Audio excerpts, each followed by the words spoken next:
Buenas tardes con todos. Mi nombre es Paola Sicus Quispe. Soy médico residente de tercer año de la especialidad de Medicina de Emergencias y Desastres del Hospital Nacional 2 de Mayo. En esta oportunidad les voy a hablar acerca de lo que es el accidente cerebrovascular isquémico y lo que es el TIA. Ustedes se preguntarán qué es eso, por qué tiene un nombre tan largo o qué significa. Pero sí pueden correlacionarlo, alguna vez han escuchado con lo que es un infarto cerebral, ¿verdad? Entonces vamos a hablar acerca de eso.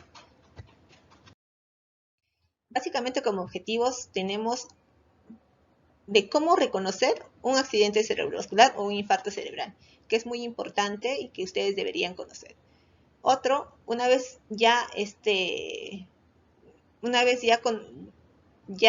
conociendo estos síntomas, tenemos que actuar de manera inmediata y oportuna para dar el manejo inicial, que como se van a dar cuenta, es muy importante acá el tiempo. Como introducción, tenemos de que la Organización Mundial de Salud cataloga o considera a lo que es el accidente cerebrovascular como la segunda causa de muerte. Imagínense, son casi 6.3 millones de muertes por año. Y esta patología es una de las principales causas de discapacidad a nivel mundial. Entonces va a ser muy crucial, va a ser muy importante el diagnóstico para el manejo adecuado, ya que si se retrasa la terapia, esta va a estar asociada a una peor recuperación neurológica. Acá ven unos cuadritos acerca de lo que es les voy a hablar acá acerca de lo que es la fisiopatología del accidente cerebrovascular o del infarto cerebral. Acá vamos a hablar de la autorregulación cerebral, pero ¿qué quiere decir eso o cómo vamos a entenderlo? Normalmente en el cerebro tenemos un flujo sanguíneo cerebral, ¿ya? Que esto va a estar dado básicamente por la presión arterial y exactamente por lo que es la presión arterial media, que esto debe mantenerse en un rango, ¿no? Debe estar entre un rango entre 60 y 150, porque fuera de este rango puede haber un riesgo de isquemia o puede aumentarle el edema. Entonces, básicamente lo que es el accidente cerebrovascular o el infarto cerebral es de que va a haber una disminución de lo que es el flujo sanguíneo cerebral y por ende no se va a poder perfundir el cerebro, ¿no? Entonces, si hay poquito, digamos, como una manguera, si es que no hay un buen flujo de agua, no va a poder no se va a poder regar a todo lado, ¿verdad? Entonces, más o menos así. Hay una disminución de flujo y por ende una disminución de la perfusión de todo el cerebro que puede ocasionar el accidente cerebrovascular. Acá vemos en esta figurita un cerebro con tres colores, ¿verdad? Estos tres colores básicamente nos va a dar, nos va a definir cuán importante es el tiempo que nosotros tenemos para evitar de que todo el cerebro se muera.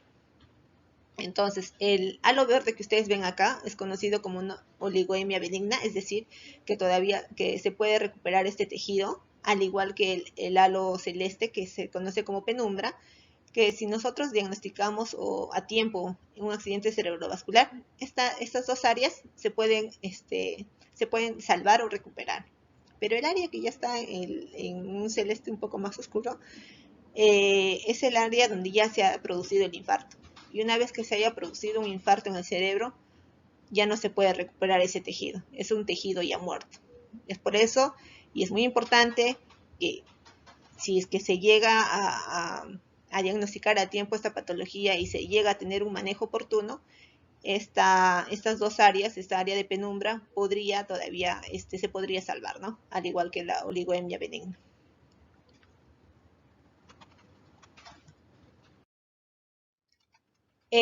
Van a haber ciertos factores de riesgo que nos van a conllevar a esta patología, como en cualquier enfermedad, ¿no? Si bien es cierto en nuestra población, la hipertensión arterial y la diabetes mellitus, que son enfermedades crónicas, la tiene casi la mayoría, pero estas enfermedades crónicas tratadas y controladas no nos van a llevar a mucho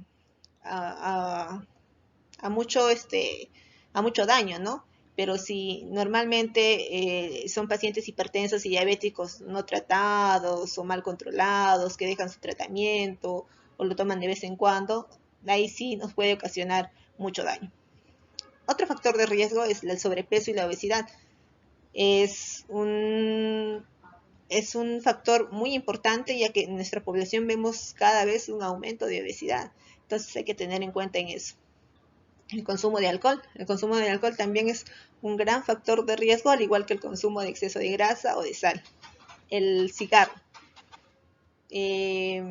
También es un gran factor de riesgo, al igual que la edad y las píldoras anticonceptivas. ¿Cómo pueden ser un factor de riesgo las píldoras anticonceptivas? Estas píldoras podrían, en cierto porcentaje, ocasionar trombos o unos pequeños coágulos, que estos podrían dispararse hasta el cerebro y ocasionar el infarto cerebral, ¿no? Pero, o sea, es como factor de riesgo. No es que todas las que toman sus píldoras van a ser un ACV, sino que tiene un porcentaje, ¿no? Al igual que los demás. Pero si se dan cuenta, son factores de riesgo que se pueden modificar, ¿no? La obesidad, el cigarro, el alcohol, que puedan tomar sus medicamentos de manera regular y todo eso. Así es que hay que tenerlo en cuenta. Entonces, ¿cómo clasificamos el accidente cerebrovascular? Como ya les había mencionado, básicamente va a ser por la disminución del flujo sanguíneo cerebral que va a ocasionar esto. Entonces, tenemos dos tipos, uno que es el hemorrágico y otro que es el isquémico. El hemorrágico también es conocido como un derrame cerebral, eso sí lo habrán escuchado, ¿verdad? Pero representa un bajo porcentaje, bueno, es alto, pero comparado con el otro, solo tenemos un 15%. Y el isquémico, que es conocida como el infarto cerebral, como les decía en un inicio, es mucho más reconocible para ustedes que accidente cerebrovascular. Y representa casi el 85% de entre los dos. Por ende, el ACV isquémico es el más frecuente entre los dos. El ACV hemorrágico va a ser causado por una ruptura de un vaso sanguíneo del cerebro. Es decir, no sé si se percatan en la figura, acá se ve que está saliendo una arteria y como ya les he mencionado, los factores de riesgo que hacen de que aumente la presión arterial, por ejemplo, un paciente hipertenso sin tratamiento regular, su presión se eleva, entonces hace de que se rompa el vasito y ocasionando un sangrado, ¿no? Eso es lo que se conoce como derrame cerebral. En cambio, lo que es el ACV isquémico, que es el mayor porcentaje, estamos hablando de un 85%, va a ser causado básicamente por la obstrucción que detiene el flujo sanguíneo del cerebro. Es decir, acá tenemos una arteria en la cual se divide para irrigar el cerebro, pero se obstruye. ¿Y cómo se obstruye esta arteria? Se obstruye a través o por un trombo. Y este trombo puede venir, como ya les había explicado, por ejemplo, de las píldoras anticonceptivas, que podría ocasionarla, ¿no? O por de todos los otros factores de riesgo. Es como, por ejemplo, en la regadera, ustedes, o en su coladera, donde lavan los platos o los servicios, si dejan pasar así ciertos residuos sólidos, se va a llegar a obstruir eso, ¿verdad? Entonces, es lo mismo. Acá una arteria se obstruye. Entonces, si se obstruye la arteria, obviamente no va a haber un flujo sanguíneo hacia determinada zona y por lo tanto el tejido se va a morir. Se va a morir poco a poco, como ya les expliqué en las zonas. Va a haber cierto grado de ciertas zonas que se puede recuperar, pero si no se detecta a tiempo y si no se lleva al hospital, no se reconocen los síntomas, ese cerebro sigue muriendo y hay mayor tejido muerto, ¿no? Entonces, debemos saber reconocer para evitar llegar tanto a un ACV isquémico como a un ACV hemorrágico. Ahora, entonces, ¿cuáles son los síntomas o que uno debe estar alerta, ¿no? Para poder decir, quizás, puede que mi papá o que mi mamá o que mi familiar tenga estos síntomas. Hemiparesia o parálisis de un solo lado. O ustedes lo conocen como debilidad, ¿no? Ya el paciente empieza a presentar adormecimiento, debilidad del brazo, debilidad de la pierna, cefalea, confusión, puede llegar a vomitar, puede llegar a tener inestabilidad tanto para caminar, tanto para hablar, o no sé si se han fijado en algunos pacientes que tienen la desviación de la comisura labial, es decir, pueden hablar, está desviado solo de un lado, ¿no? O puede haber una parálisis facial. Entonces, si ustedes ven que hay un paciente que está con paresia o con debilidad de una parte del cuerpo, que está con dolor de cabeza, que está con vómitos, que no puede hablar bien o que pierde el conocimiento, de inmediatamente deben llevarlo a un hospital.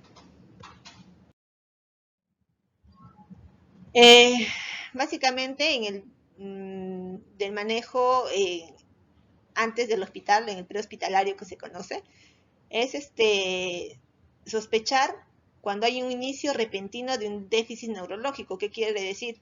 Es decir, la sonrisa es asimétrica, como vemos en el ejemplo, hay debilidad en uno de los brazos o de las piernas, y el otro no es coherente cuando le pidan que digan su nombre o que diga una frase, ¿no? Entonces, si nosotros reconocemos esto, inmediatamente debemos acudir a un hospital porque estaríamos frente a un accidente cerebrovascular isquémico, para que el personal de salud pueda realizar su evaluación y iniciar el manejo.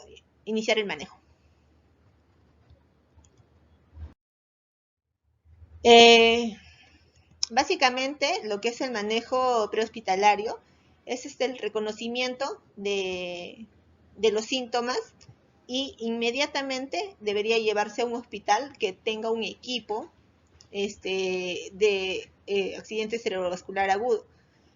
Algunos hospitales lo tienen, pero así como en un equipo ictus que le llaman, ¿no? Pero de todas maneras, como ya les mencioné, es importante reconocer los síntomas e inmediatamente llevarlo a un hospital.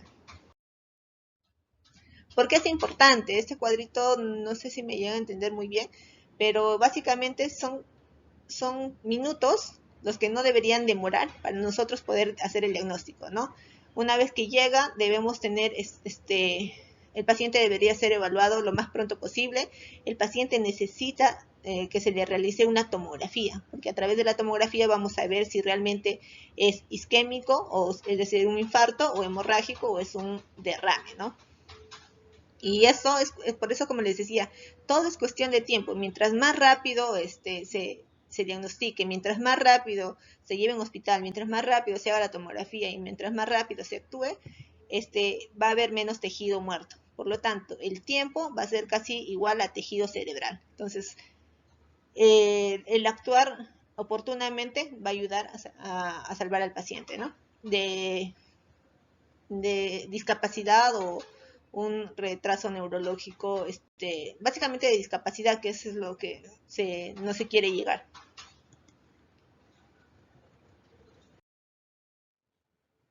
Como vemos, lo primero que se hace cuando llega un paciente que ustedes ya han reconocido con los síntomas que yo les he dicho, lo primero que se tiene que hacer es una tomografía. No sé si ustedes ven acá una imagen diferente, una imagen un poquito más oscura que la otra parte del cerebro. Entonces quiere decir que esta parte del tejido cerebral ya está muerta, ya no se puede hacer nada por esto. Entonces imagínense, casi es dependiendo del tiempo en el que llega el paciente, para poder nosotros actuar, ¿no? Acá probablemente ya haya llegado muy tarde, y es por eso que tiene una gran tejido muerto, ¿no? Pero lo primero que se realiza es una tomografía. Y no sé si algunos de ustedes habrán escuchado sobre la fibrinolisis, ¿no? Es un medicamento que se utiliza para este tipo de pacientes. Como ya les había dicho, el accidente cerebrovascular isquémico o el infarto cerebral es por la obstrucción de la arteria. Entonces hay ahí un trombito que necesita ser liberado, necesita ser destruido para que pueda haber nuevamente una perfusión cerebral. Y para ello tenemos un medicamento que se llama Alteplast, que es lo que se recomienda según diferentes guías y todo lo demás, ¿no? Pero el tiempo es necesario, el tiempo siempre es tejido cerebral, como les mencionaba al inicio. Se dice que si nosotros tenemos el paciente que ha tenido estos síntomas menos de 3 horas o hasta 4.5 horas, se podría utilizar este medicamento que ya les he mencionado. pero ya más de este tiempo no va a haber mayor relevancia en cuanto al uso de este medicamento, ¿no? Y como todo medicamento siempre tiene sus ventajas y desventajas. Eh, en este tipo de pacientes que se utiliza este medicamento para hacer la fibrinolisis, tiene ciertas complicaciones como lo que son el sangrado, tiene complicaciones eh, que siempre se le informa al familiar para poder realizar el procedimiento, ¿ya? Y básicamente dentro del hospital es lo que se realiza, pues no se le pone oxígeno, se controla la presión, temperatura, glucosa, y si es que es necesario, si es que amerita hacer que se le realice este procedimiento después de ver la tomografía, se le realiza. Y para acabar ya, no sé si ustedes habrán escuchado sobre lo que es el TIA, que es el trastorno isquémico transitorio, no, por lo cual el ataque isquémico transitorio, perdón, ¿ya? Por lo cual se da casi un 20 a 25% del total de pacientes, pero casi es la sintomatología del TIA es casi similar al del infarto cerebral. Va a haber una disminución de las extremidades, de la fuerza de las extremidades, va a haber una marcha inestable, puede haber no puede hablar bien, puede haber confusión, pero básicamente esto se caracteriza porque estos síntomas remiten en menos de 24 horas. Entonces, digamos, ¿no? Si su familiar o su paciente viene con los síntomas que son muy similares a un accidente cerebrovascular, pero en 24 horas remite todo eso, entonces estaríamos frente a un ataque isquémico transitorio. Ya para acabar, es muy importante, como les decía, que reconozcan estos síntomas y la prioridad sería llevarlo al establecimiento de salud más cercano, que tengan a su domicilio. Eso sería todo. Gracias.